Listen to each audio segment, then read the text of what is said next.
बिस्मिल्लाहिर्रहमानिर्रहीम। अस्सलाम वालेकुम नाज़रीन, हमारे यूट्यूब चैनल में खुश आमदीद। आज सुबह 10 बजे कराची स्टॉक एक्सचेंज पर हमला हुआ और उस हमले के नतीजे में जो हमलावर थे चार की तादाद में थे और 3 हमारे पुलिस एहलकार भी शहीद हुए और गार्ड जो वहाँ पर थे वो भी शहीद हुए।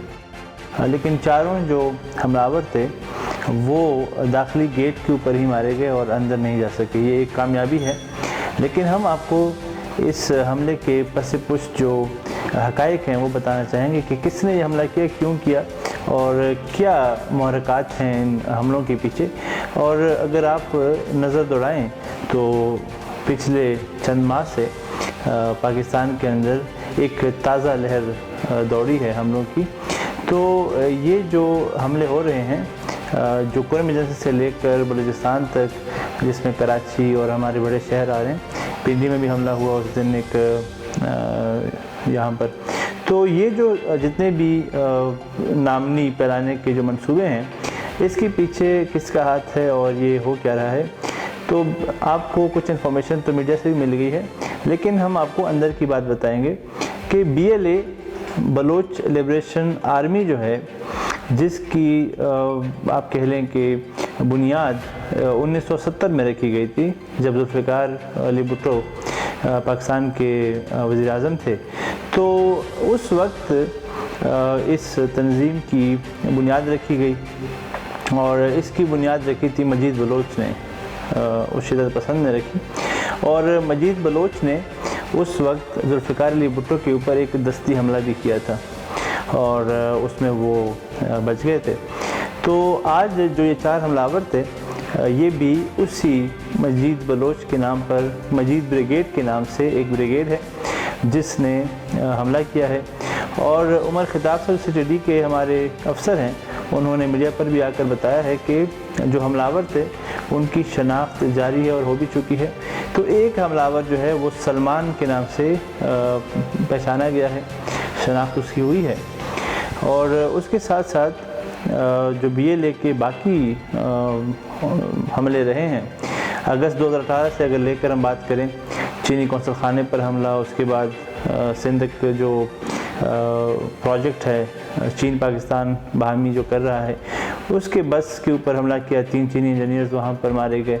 तो ये सारे जो हमले थे ये BLA ने ही कराए हैं। तो BLA बेसिकली कर क्या रहा है? BLA बेसिकली ये कर रहा है कि इंडिया के साथ इनके बहुत अच्छे मरासम हैं और अफ़गानिस्तान इंडियंस के साथ भी बहुत अच्छे मरासम हैं। ये लोग अफ़गानिस्तान में जाके ट्रेनिंग लेते हैं और यहाँ वापस आके बलूचिस्तान के अंदर पहले ये लोग कर रहे थे अपने जिस तरह के हमले हैं, लेकिन अब इन्होंने दायरा वसी कर लिया है थोड़ा सा, क्योंकि अब इनको फ़ंड के साथ साथ ट्रेनिंग भी मुहैया हो रही है इंडिया से। तो अब ये लोग सिर्फ बलूचिस्तान तक महदूद नहीं हैं, बल्कि अब ये लोग कराची तक भी आ गए हैं और दीगर जगहों तक भी इनकी कार्रवाइयाँ जो हैं वो वसी हो गई हैं।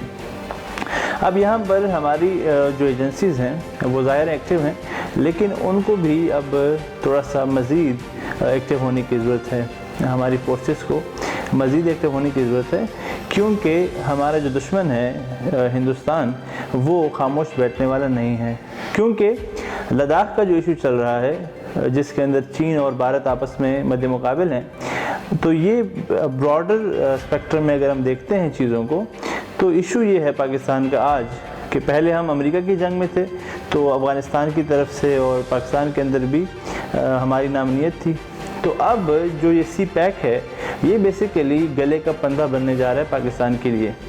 मतलब CPEC के तो अपने एक बहस इस पर हो सकती है, डिबेट हो सकती है कि CPEC कितना जो है वो हमारे लिए मुफीद है या क्या है, लेकिन CPEC जो है ये बेसिकली हड्डी है या कह लें कि आंख का कांटा है हिंदुस्तान के लिए, जो उनको चुभ रहा है और वो नहीं चाहते कि पाकिस्तान के अंदर चीन की इतनी बड़ी इन्वेस्टमेंट्स हो, क्योंकि हिंदुस्तान के पीछे वेस्टर्न ब्लॉक खड़ा है, बिलखसूस अमेरिका खड़ा है।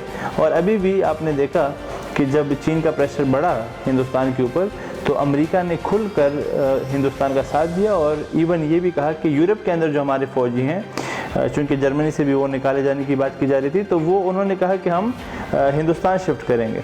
تو لہٰذا جو BLA ہے اب ان کا جو دائرہ کار وسیع ہوا ہے، اس کو اب باریکی سے دیکھنا پڑے گا۔ اب آلریڈی بلوچ جوان جو ہے وہ مسنگ پرسنز جو آلریڈی مسنگ پرسنز میں ہیں اور وہ اپنے گھروں میں نہیں جا سکے یا ایون قانون کے آگے پیش نہیں ہوئے، تو اس کے لیے بھی آواز بلند ہوتی ہے۔ تو اس طرح کی صورتحال میں کہ جہاں پر ایک کچھ چند بلوچ جو ہے وہ شدت پسند بلوچوں کو بھی بدنام کر رہے ہیں، کیونکہ سارے بلوچ تو پاکستان دشمن نہیں ہیں، یہ چند گروہ ہے، تھوڑے سے لوگ ہیں، میرے خیال سے 500,000 بھی نہیں ہوں گے، لیکن یہ جو 500,000 لوگ ہیں یہ پورے بلوچ قوم کے اوپر بھی دباؤ لگا رہے ہیں، اور ہماری جو فورسز ہیں ان کو اب مزید باریکی سے چیزوں کو دیکھنے کی ضرورت ہے، کیونکہ یہی چیزیں بلوچ قوم میں پذیرائی ان کو ملتی ہے کہ جب مسنگ پرسنز ہیں اور اس طرح کے ایشوز ہیں، یہی محرومیاں ہیں، اور انہی چیزوں کو وہ مس یوز کرتے ہیں، اور بلوچ پڑھے لکھے ایون لڑکے جو ہے وہ ان کے ساتھ شامل ہو کے اس طرح کی کارروائیوں میں شامل ہوتے ہیں اور یوز ہوتے ہیں۔ کیونکہ لاسٹ جب حملہ ہوا تھا ایک بلوچستان کے اندر، اس میں قائد اعظم یونیورسٹی سے پڑھا ہوا لڑکا، قائد اعظم یونیورسٹی کا گریجویٹ، اس حملے کے اندر جب مارا گیا، شناخت ہوئی، تو وہ جو جوان تھا وہ یہاں سے پڑھ کے گیا ہوا تھا۔ تو یہ بہت بدقسمتی کی بات ہے، اور آج ہمیں پہلے سے زیادہ ویجیلنٹ رہنے کی ضرورت ہے۔ ہم دعاگو ہیں کہ جو ہمارے پولیس اہلکار شہید ہوئے ہیں ان کے درجات بلند کرے اللہ، اور جو بہادر جوان ہیں ان کو ہم خراج تحسین پیش کرتے ہیں، لیکن ہماری فورسز کو اب مزید ویجیلنٹ رہنے کی ضرورت ہے۔ اب تک اتنا ہی، اگلی ویڈیو تک کے لیے اپنے میزبان سے شہباز کو اجازت دیجیے۔ اللہ آپ کا حامی و ناصر ہو۔ اللہ حافظ، شکریہ۔